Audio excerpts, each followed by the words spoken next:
My name's Kelly. I'm one of the team members of Mindflight7. We're going to have some of our team here today joining us. Some of them are at the Big Shift, an event on in Melbourne at the moment. Some are university students, and so we've got some people coming and going, so we'll see how we go today.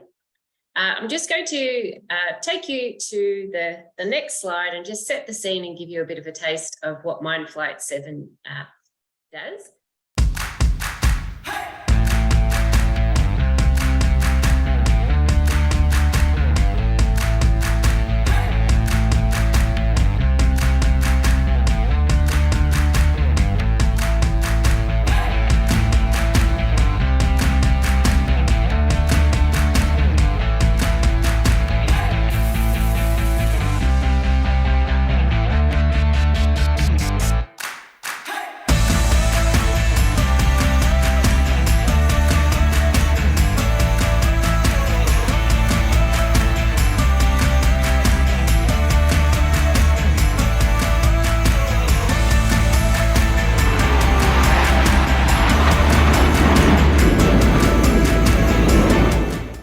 So I hope you got a taste for what Mindflight7 does and some of the experiences via that little trailer that we shared.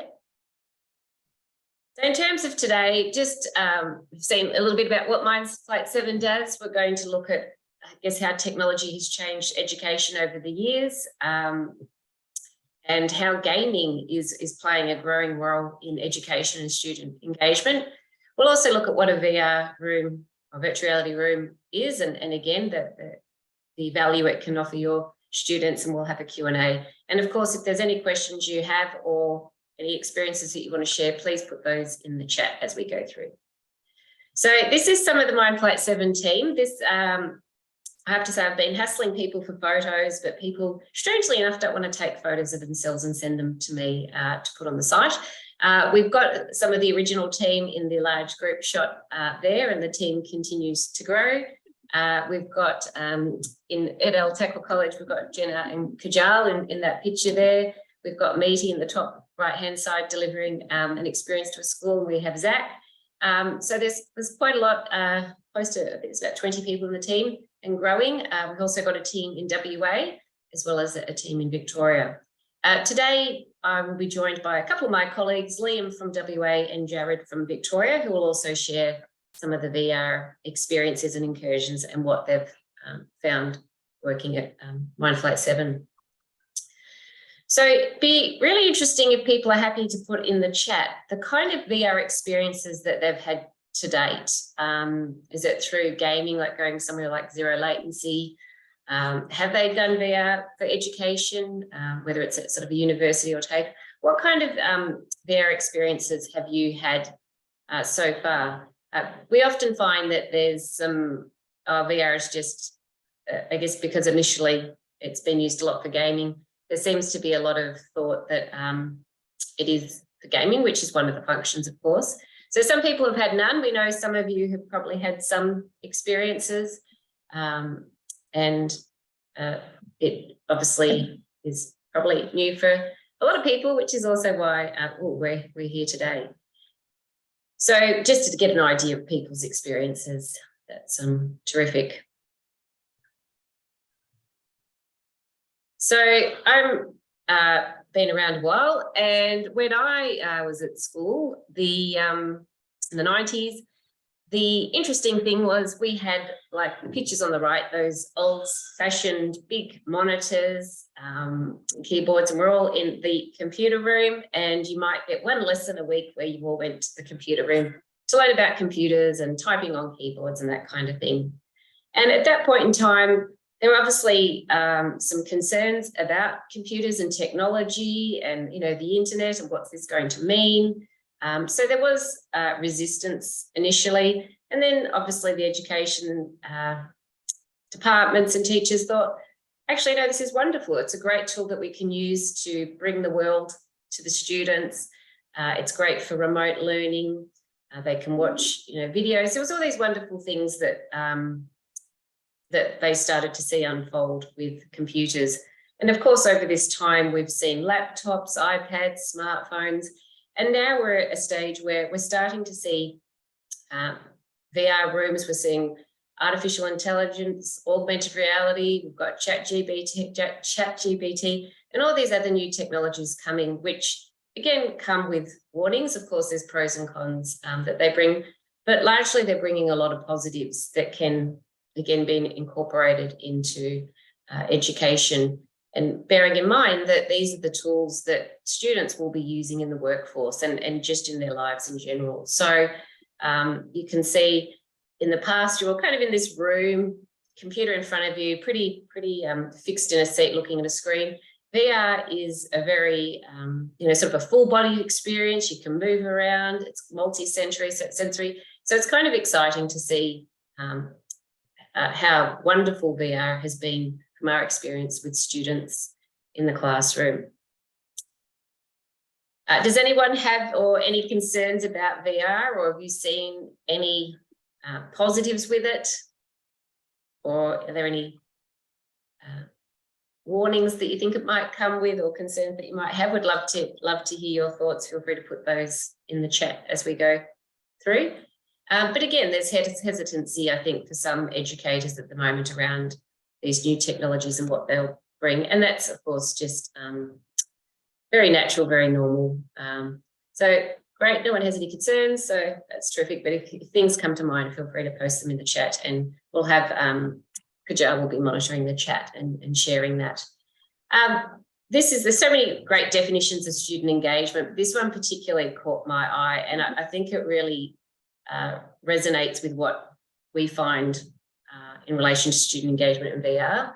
That curiosity, that interest, that optimism and passion that students show when they have that full-bodied immersive learning experience. So as I said, we're seeing, a big challenge that we're having in education is engaging students, particularly high school students, and VR is proving to be a pretty amazing way to engage even those most disengaged students. So I'm just going to hand you over to Jared, who is, I'll play a little video, and then I will get Jared to come and talk about tech and its ability to motivate and engage.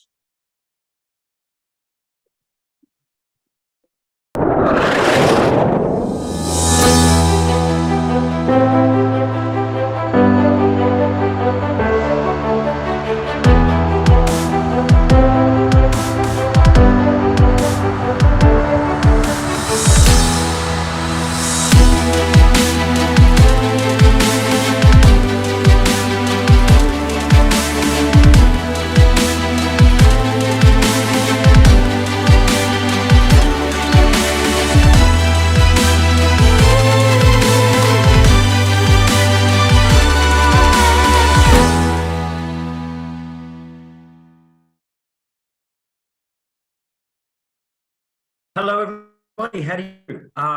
As you may have heard, my name is Jared. I am the head presenter with Mindflight, so I do the incursions for schools, and I'm also working with our program to develop curriculum for schools that wind up getting a VR room, because we've realized, of course, that some schools, they get the VR room, it's like, okay, cool, we got a VR room. What do we do now? So we're currently working on developing some curriculum, so we can just. I'm talking about how VR can be used to engage students. Now, Kelly actually mentioned that it can be used to inspire and really grab the attention of students, even the ones who don't necessarily aren't always engaged, or often like special needs students and stuff like that. I actually disagree and say that it's the other way around. It especially works for those people. The amount of time, for example, recently we did an incursion up to New South Wales, which I don't know if anyone here is from Sydney, but we had quite a few schools out west that were like lower socioeconomic areas. And what we find, and what teachers consistently find, is it's the naughty boys at the back group that absolutely love it. There'll be a moment of, like arms crossed. I don't want to look cool. I don't want to look uncool. But once you get past that, their VR is fantastic for engaging that sort of kinesthetic learner who doesn't want to look uncool around their friends. Because firstly, it's all experiential. It's all things that you are doing. There's very little sedentary, like sitting there being told. And the big strength is that it puts you in the experience and you are actually doing the things. And also, you can't see your friends, which is a weird but fantastic advantage. Once they've got the headsets on, they can't see their other friends. They can't do that. Like, I'm enjoying this. Oh, hang on, people are watching me. Nah, I'm not doing that.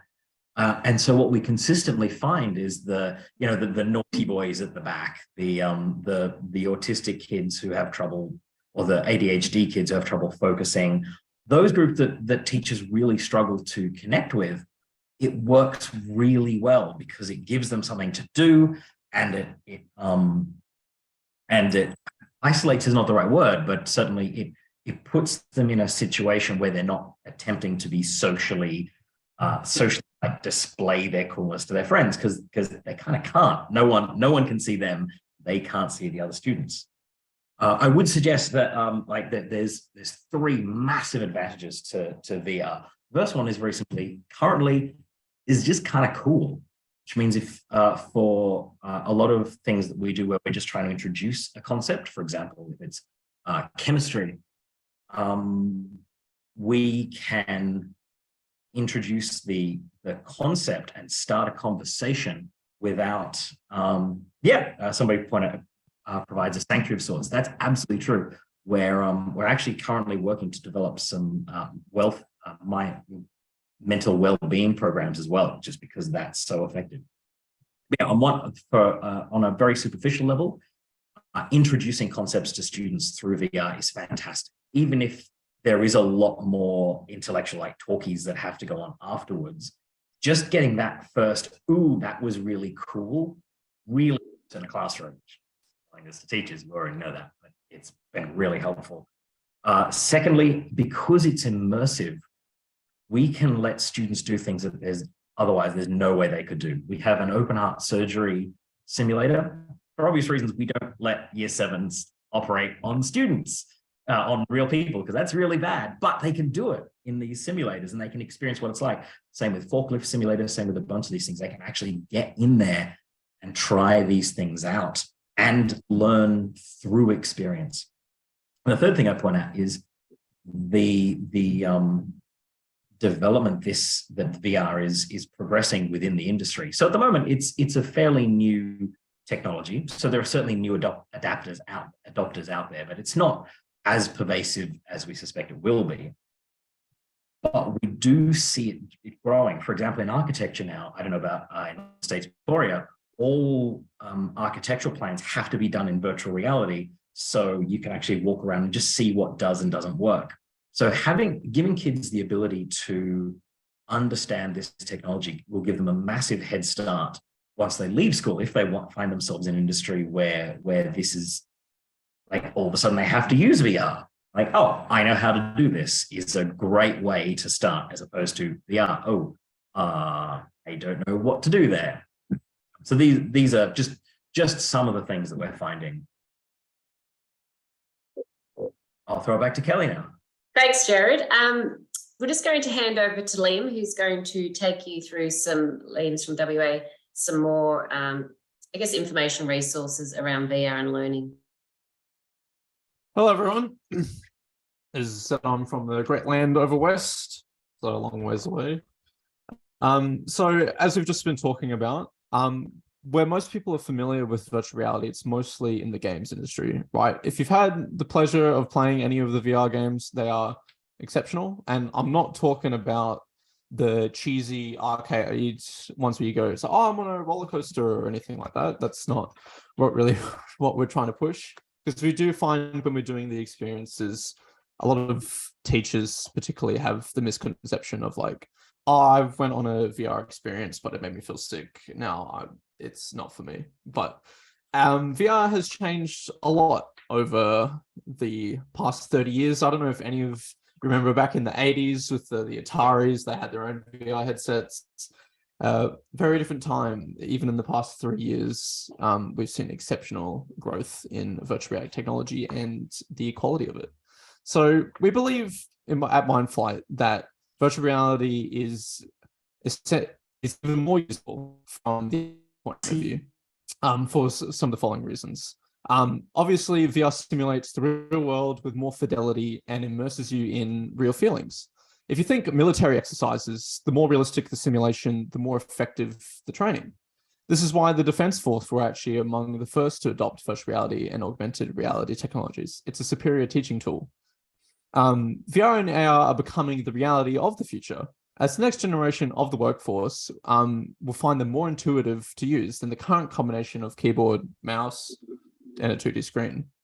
We do hear some complaints about VR being hard to use, but primarily by adults. When it generally with students, I mean, as the technology goes on, they're very intuitive and they pick it up really quick. So obviously, the technology needs to be matured, and developers who make the content need to be more experienced in designing the media too, to make them more accessible for everyone. Because as we've said before, it's a very, very new technology, and that's why it's exciting, because we are the forefront of developers of making these more accessible. So even in the entertainment industry, we still see minimal VR experiences, which are anything more than just glorified tech demos, with very few exceptions on that. Human beings are 3D creatures. VR gives us a 3D space we're all familiar with from real life. We move our hands and fingers freely to interact with virtual objects without an abstract agent of a mouse or a trackpad. This is why the concept is so exciting. And on that note, Microsoft Windows succeeded because the visual interface is much easier to use than the archaic style of typing and commands in computers. And it massively reduces the learning curve of working with a computing device. At Mindflight7, we believe that virtual reality and AR will be the next leap forward in that kinds of technology and in computing technology. Next slide, please. So now we're talking about VR in education. In high schools, all in high schools in Australia and probably the world, student engagement is an ongoing challenge, as many of you are probably aware of. Particularly in this age of short burst media like TikTok and Instagram Reels, where it's just constantly content. So for students and kids these days, it's very hard to pay attention to we need to read a textbook, we need to watch a lecture. So a report from the Graduate Institute from 2017 cited that 40% of students are regularly unproductive. And we can assume that was in 2017. We've had a pandemic. There's been further emphasis on technology. We can probably assume that number is a lot higher. And another problem with that is actually getting kids to turn up to school. As you've probably noticed from the pandemic, because we went through times where classrooms were only filled up to 40% capacity, and a lot of kids got into the habit of I don't need to go to school. What's the point? So getting kids in the classroom is something that we also want to prioritize, and we feel like virtual reality is another way of doing that. A story very similar to what Jared said earlier was, especially with traditionally disengaged kids. I know I've done a few jobs in low social economic areas as well, and we walk in and the teachers come up to us and they say, "Oh, you've got to be careful of these group of kids at the back. They might just leave out of the classroom. I can't get them to do anything, so they may be a bit problematic for you." And we're like, okay, that's fine, not a big deal. But once we actually get them in the virtual reality, as Jared said before, it's a completely different story. They were engaged because they were able to physically interact with stuff, whether that be from the surgeries, the frog dissections, the forklift. We have over 200 experiences. This truly is something for everyone. And the teachers come up to us and they say, I've never seen these kids more engaged in anything. You've got them to sit down for 20 minutes. We've never seen that done before, but you managed to do it for an hour. And it's certainly those kind of things where those teachers are immediately like, we need to get this more often. I think in over East it's called something different, but we have a thing called Alter One, which is alternative education for high school students who haven't got their ways. We do a lot of experiences with those guys as well. We have a virtual VR room, a mobile VR room, and those kids love it as well. Because traditional education isn't for everyone, and they get such a good engaging experience with virtual reality. Next slide, please. So as we've mentioned before, in virtual reality, mistakes are free. You can get a year 9 to drive a forklift, and they can, obviously you don't want that in real life. I mean, and our forklift program is used for training of how to actually drive a forklift. So it's a very realistic experience, but there's no worries of like, oh, you're gonna break something or you're gonna hurt someone. It's all carefree in that regard. Even if you think, if there's any science teachers in here, when you're doing science experiments like chemistry, there's so much health and safety and forms you need to sign to get certain equipment, hazards, disposal. You can do these kind of things in VR without any kind of worry. You can make ammonia explosions, you can do dissections of different animals, and there's no health risks. And it's a lot more fun, because students would never, especially younger students, would never get the opportunity to do this sort of things until they're in TAFE, university, or in other further education. So I think in VR has so much potential in that regard, especially in STEM, not just the design and arts. It's really exciting to think, if you really think about what you can do in a virtual space. So that's me done for this slide. Thanks very much, Liam. That's terrific. So there's now research coming to light. More and more research is being done around VR and it as another tool for educators, and the impact that it's having, the positive impact in different areas. There's a great article there which was sourced at the bottom, The Effects of Virtual Reality on Learning by Rohit Mehta. And VR is just another tool, and it's a complementary tool to a lot of the traditional learning that already goes on. And it's a tool that really meets students where they're at. So you have the best of both worlds, of where the teachers and educators come from, and also where the students are at in terms of how they engage with technology. There's, through this research, it's showing, and we've sort of got hands-on research experience as well, that current learning models that have an excessive reliance on reading, and this is for high school students and university students, it's not very appealing. They're very disengaged. And I know when I do work in high schools with students doing the Moresby profile feedback, I struggle to find a student who likes English and who likes to read. It's a very rare thing. So we know that technology has changed how students learn and engage and take in information. And as Liam was saying, they have shorter attention spans. So learning through reading is still important, but we shouldn't have an over-reliance on it. Sort of research to say that documentaries and movies aren't particularly a good substitute for reading or learning. The retention is very, very low. What we do know, though, is VR holds student appeal and a focus and enjoyment, and it's complementary to lots of different subjects, and it has better application for different subjects and contexts as well. So it's, in some instances, reading is more effective in terms of the learning and retention, and in others, VR is. So it depends on the subject matter and the way that you're sort of posing the questions and so on, where that will impact how effective it becomes. We love the fact that students can solve real world problems. Students can see how things are interrelated, rather than often they're learning things in isolation and they find it very difficult to piece together, how does this matter to me? How would this matter in the future? There's no context around it. Whereas with these immersive VR experiences, they can have the full-bodied experience, whether it's a frog dissection, a surgery, going to space, going to another, to Iceland and learning about the environment there. They can play around, they can make mistakes, they can try things out, and they really don't have to worry what anyone else is thinking or doing. Like they're immersed in their own world and their own experience. And the idea being that, particularly, I don't think it needs to be a disengaged student. I think just a lot of students, it gives them the opportunity to escape the classroom or to escape the school grounds or the classroom or the class that they don't necessarily like. So they can be kind of absent from this real world and be present in the kind of worlds and activities that they do want to be engaged in. So, and in that world where they're fully present, they're going to be curious, they're going to explore, they're going to try things and learn, and they can do it at their own pace. And that's pretty powerful from what we've seen and the results that we've seen through having students go through the VR experiences, whether it's through an incursion or what we're hearing about from the VR rooms, where students are really getting involved in designing, delivering and participating in different experiences, which we'll talk about a little bit later.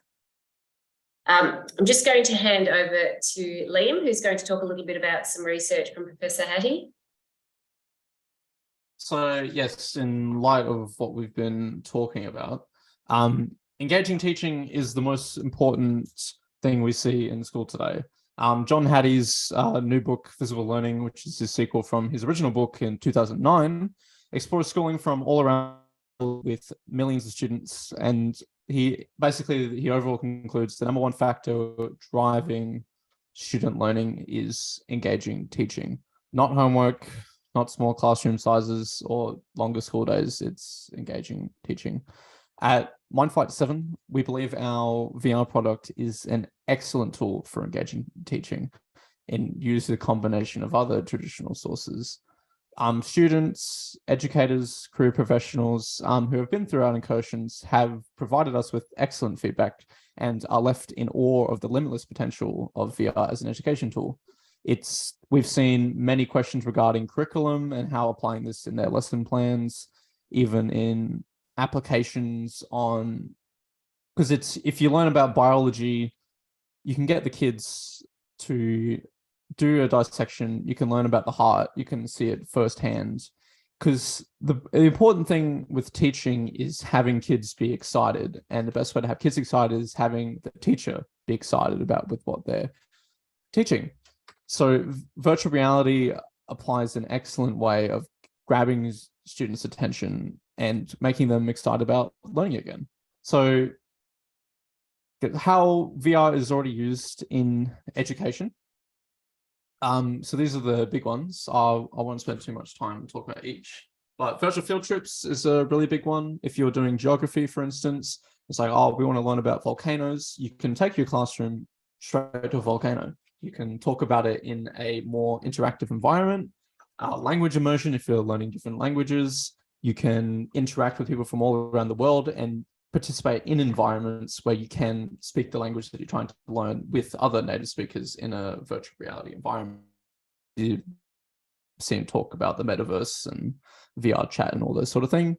Skill training, that's very much what we've been talking about. I saw Lawrence mention the chat for train driving. That's also a really big one. The mines use it a lot for the big trucks as well. Surgeons are using it for the skill training, even simple things that students may learn. I mean, obviously, we don't expect students to be a qualified heart surgeon at the end of the experience, but even just the techniques of using incision tools, or like, oh, I might find this part interesting. It's all about skills training. Career exploration, that's one of our big modules, is we get kids to think about things they traditionally wouldn't be thinking about in terms of, oh, I could do that as a job. Or even in virtual reality, so, oh, I can do this on a virtual space. Architecture and design, as Jared has mentioned before, a lot of universities, you can make a 3D module and then you can use a virtual reality headset, jump straight into it, and you can look at your own architecture to life. Sciences, we've talked about already.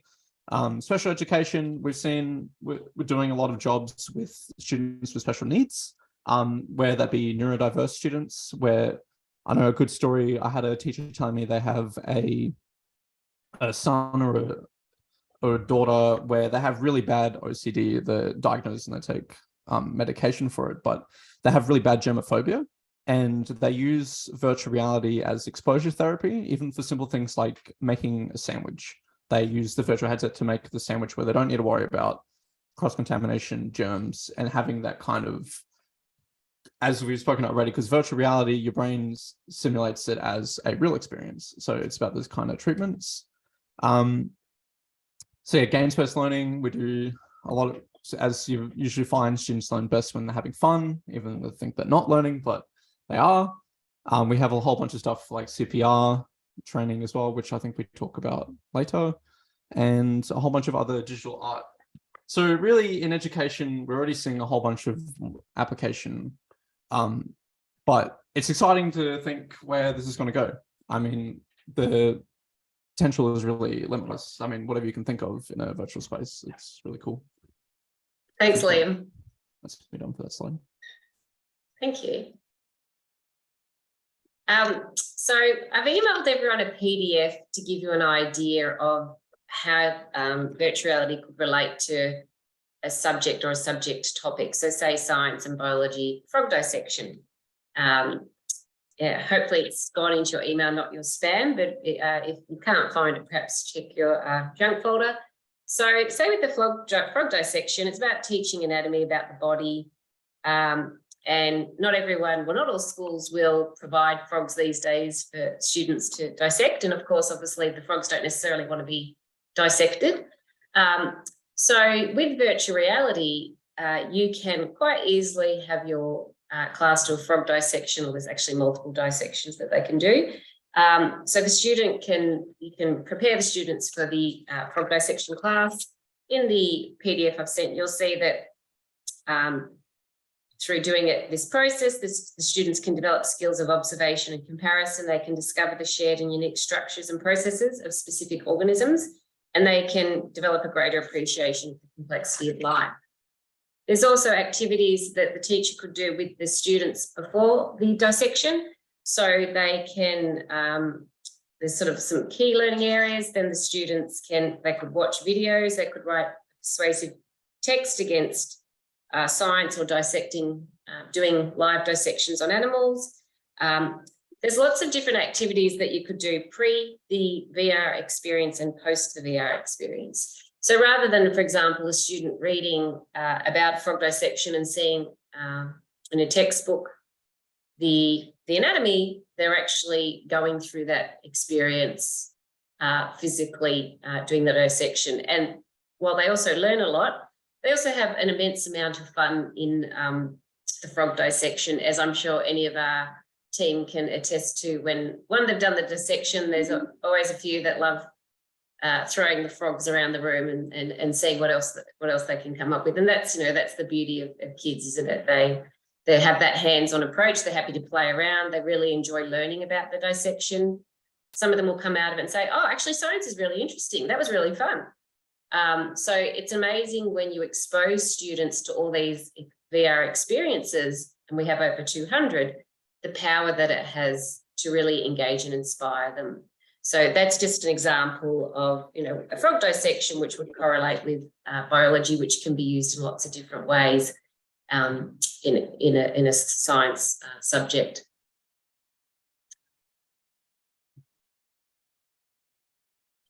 The other great thing about VR is it can also be a shared experience. It can be a really solo private experience where the student is in control and, no one can see or judge what they're doing. They can play around, but it can be a multiplayer collaborative experience as well. We've used it particularly a lot in relation to multi-brush and art-based experiences, which has been pretty terrific. Also, we found some of the schools will use, one student will wear a headset and perhaps they might do an ecosphere and go on a trip to Kenya, which is amazing. And they might describe that trip and what they're seeing and doing to another student who might then compile a story or write about that experience. So really, they're a tool that the more you play around with them, the more wonderful they become, and students and teachers start to design and develop really amazing collaborative experiences. I'm going to hand over to Jared, who will talk to you a little bit about one of the programs, the CPR, and a few other things.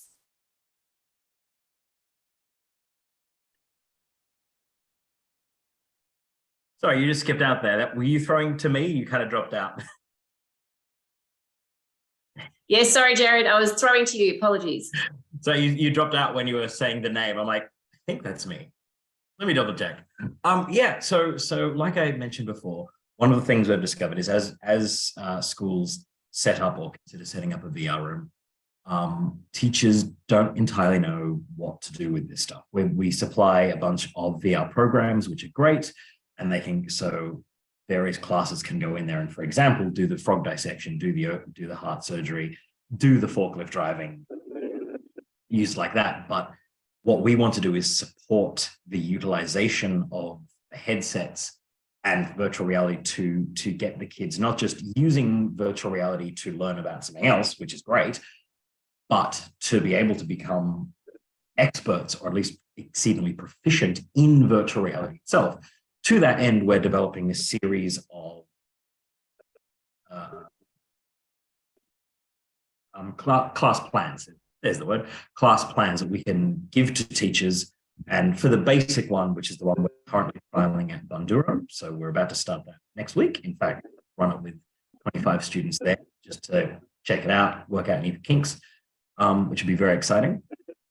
And the idea is we can give this to any school that has a VR headset. The teacher should take about an hour of personal research to be able to cover all the stuff, and then that's it. It's say 4 to 6 week, depending on the student's program. So for the very beginning one, they create a 360 video. Which, for those of you who don't know, 360 video is an immersive video, but it's non-interactive. So in the first one, the kids learn about that sort of stuff. They learn what all the extended reality modes are, and they learn the differences. They learn differences in, what's the difference between a screen and immersive video, and they learn how to make it. Then we're currently working on the next step, which will be an intermediate one where they tell a story, but there'll be interactive elements. And then eventually we're working with Yang, who's our award-winning games designer, to actually create a program where the kids eventually make their own program. Which I don't want to speak to that one because that's his expertise, but that's a thing we're working on at the moment, which is to create lesson plans that can go along with a VR room, so teachers aren't left in. You guys already know what you're doing. That's even better. That's what we're currently working on. So if anyone has any questions about that, by the way, please feel free to chuck those questions in the chat. I can go into way more detail, but that's kind of the cliff notes.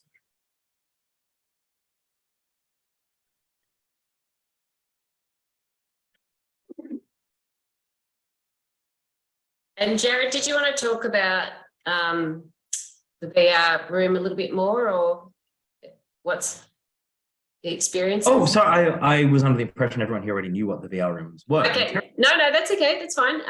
I made assumptions. Haha. So, yeah. Yeah. So the VR rooms look very.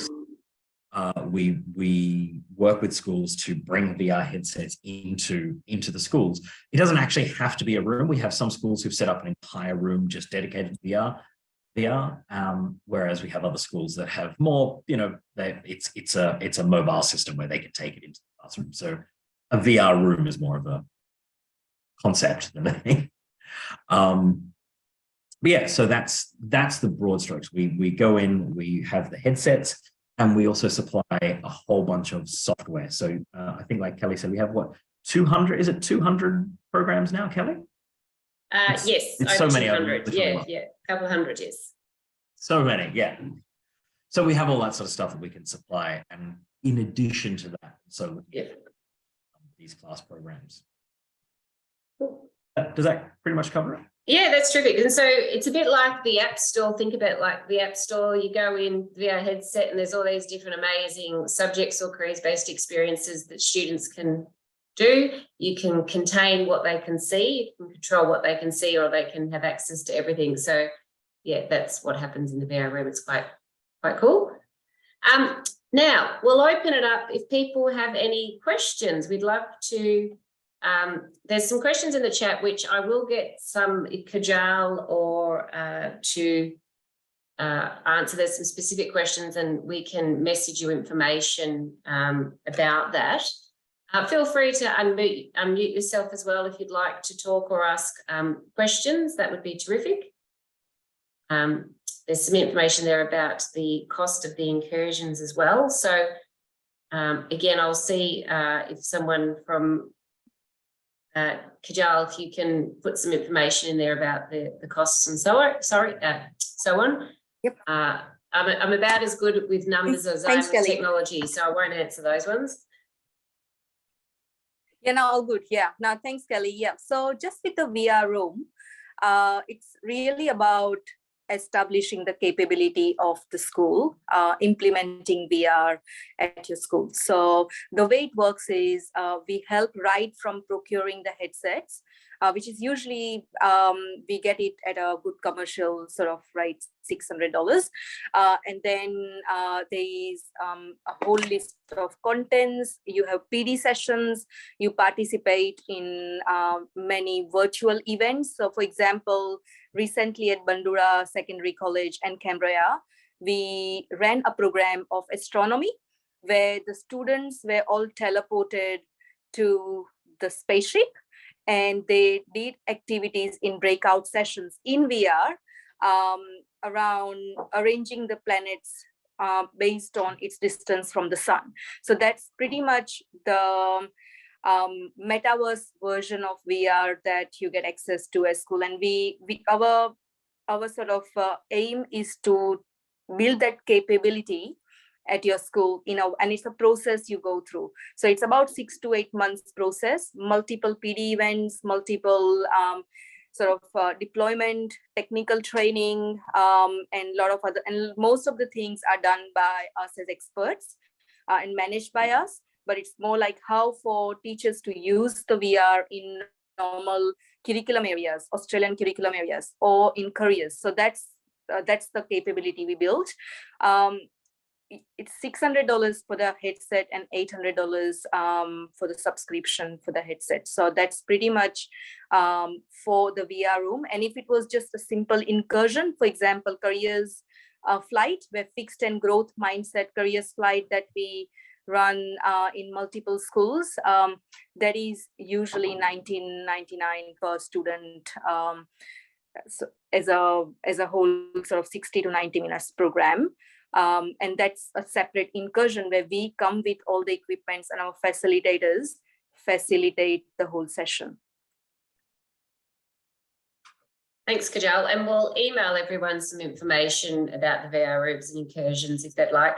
Keen to also get people's thoughts on how they see education and technology like the VR room and so on playing a role. Do they see, as educators, do you see that as something really positive, something that's going to grow, or is it something that people don't? I mean, I know initially with the VR headsets, I wasn't a huge fan of, thought, well, there's enough technology, and having children, in high school and so on, I thought, well, we don't need more. But it's amazing once you put the headsets on and see the power of it and how educational and immersive and engaging it is. So I think it's, unless you've done the experiences, it's so hard to explain how amazing it is. So we also offer free demonstrations, so we can come to your school if you'd like and take some educators through the VR, and also sometimes educators bring some students. If you live in remote areas and so on, we can fly in, fly out the headsets and do a virtual training session via Zoom to take you through the experiences as well. So there's lots of ways, if you're curious, to try it out. There's lots of things that we can do to help you have that virtual experience, so you can sort of see how it all fits in. Does anyone? And we also got the career road shows going on right now as well. So last term in WA, we had 2,500 kilometers range over 2 weeks, covering about 12 schools.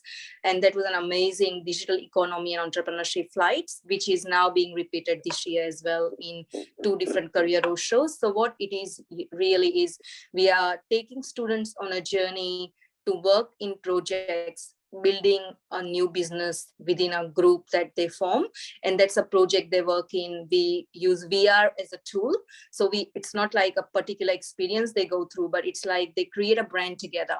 What is entrepreneurship? What is digital economy? They go through that whole career angle through a program implementation for 90 minutes. Sometimes it takes much longer. And the amount of ideas students come up with, like we had recently one of the schools where students came up with an idea of solar walks. Solar walks is basically what they described it as. Instead of just putting the panels on the houses, why don't we make the houses with a material that has capacity to absorb the solar benefits. And then they came up with a new idea, new brand name, color palettes, and created a whole new business case themselves. So this is pretty much what's happening right now in the VR world in multiple schools. So we're really excited to come and help the students making more informed choices. Fantastic, thanks Kajal. And we do have with WA, this is our second year running a careers taster program with the WA government for year 9 students to help expose them to all different careers and job opportunities. So that's been pretty terrific and it's going incredibly well. So we're very happy with that, which is why I've also got an amazing team in WA who are delivering it.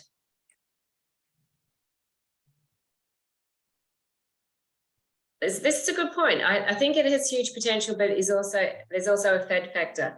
It's interesting to say that because I think it's like it will evolve, continue. So VR will, I imagine, I'm curious about other people, as all the technology has evolved, it too will continue to evolve. Nothing sort of stands still, does it? So the computers became the iPads, became the smartphones and so on. So VR will, as it's evolved from 30 years ago, no doubt it will continue to evolve in a certain way. And we're seeing the next wave of it, which we're working on as well, is Mindflight High, where students can be in all different schools and you can have a teacher who might be the world's expert in biology and they can virtually facilitate a class in biology with students from across Australia. They can take them places, they can work in teams, break out, come back.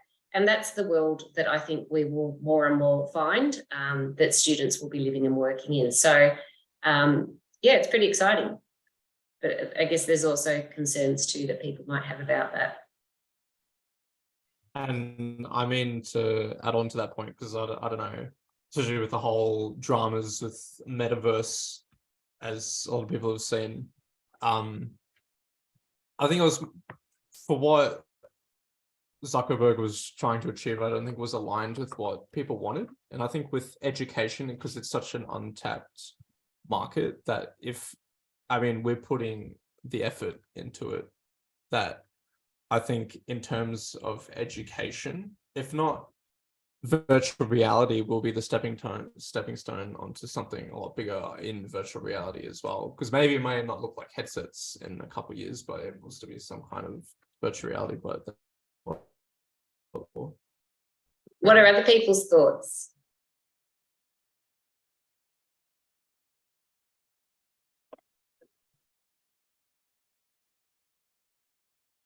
It's all right. Well, thank you, everyone. If there's no more questions, we'd like to thank you all. There's a couple of people in the chat. Definitely. So some people have dropped this. Yes, there will be a recording provided from today's webinar, so you can definitely access that. And if there's any questions, feel free to unmute yourself or put them in the chat before we wrap it up. Thanks everyone for giving your time today and coming along. We do appreciate it. We hope it's got you thinking. If you do want a demonstration, feel free to reach out and we can certainly send you some information and send you a VR team to come and take you through the experiences. So thank you so much to you all for joining us today. And thank you to the Mindflight7 team who've come and shared their experiences as well. That's terrific.